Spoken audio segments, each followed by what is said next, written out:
Last month, a trove of leaked documents revealed an exceptional inside view of China's mass detention of ethnic minorities in northwest China and its growing complex of internment camps.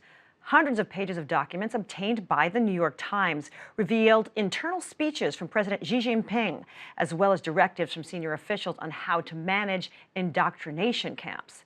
Additional leaked documents were later given to other journalists, detailing how, in the past 3 years, Uyghurs and other Muslim minorities have been detained for ideological transformation and were kept isolated from the outside world. NewsHour Weekend's Hari Srinivasan recently spoke about those findings with Austin Ramsey, one of the reporters from the New York Times who first broke the story. We received 400 pages of internal documents describing the history of how these camps came about. It showed that Xi Jinping, Chinese president, had been looking for some sort of answer to problems of separatism and religious extremism in Xinjiang. And so 5 years ago, he gave some very tough speeches. Shortly after that, we began to see some small camps.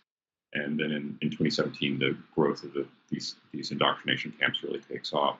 It really clashes with the public face that the government has tried to put on these facilities, that they're simply boarding schools for people who may have committed some sort of minor infraction, and a way to give them some job training and help them move on to better lives. And in these internal documents, we can see a lot of the harm that's done to families, children who have their parents taken away.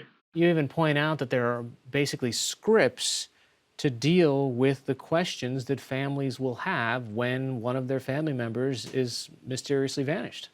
Yes, that was perhaps the most revealing document in all of the things that we received. It was a sort of a sample Q&A for officials to handle students who were studying in other parts of China and then returned home to learn that their parents or other family members were in camp.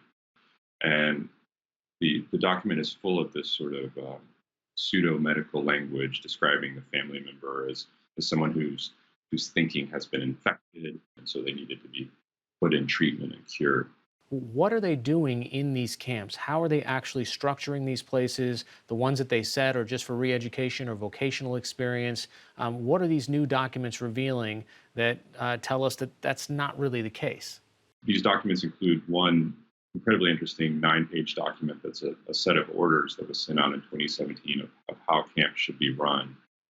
It really describes a sort of prison-like situation. And in fact, some of the language is exactly the same as is used in prisons in Xinjiang in terms of preventing escapes and preventing incidents and things like that. Very strict controls on people on the inside, orders to have people monitor each other or essentially spy on each other. And so these documents, this document in particular, is probably the most detailed look we have at how the camps are run.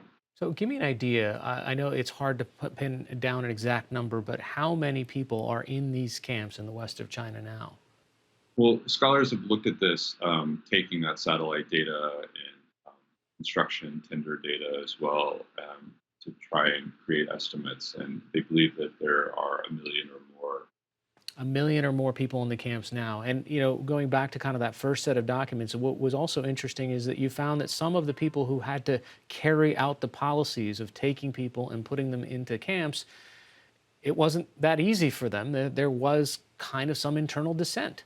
That's right. I mean, aside from the leak of the documents themselves, there were signs within the documents of officials who resisted. In one case, there's a detailed description, and he doesn't really seem to be doing it for high-minded ideals. He just thinks that it's not going to work. So it seems like internally there's also a sense that this program is not working. All right, Austin Ramsey, the New York Times, joining us via Skype from Hong Kong. Thanks so much. My pleasure.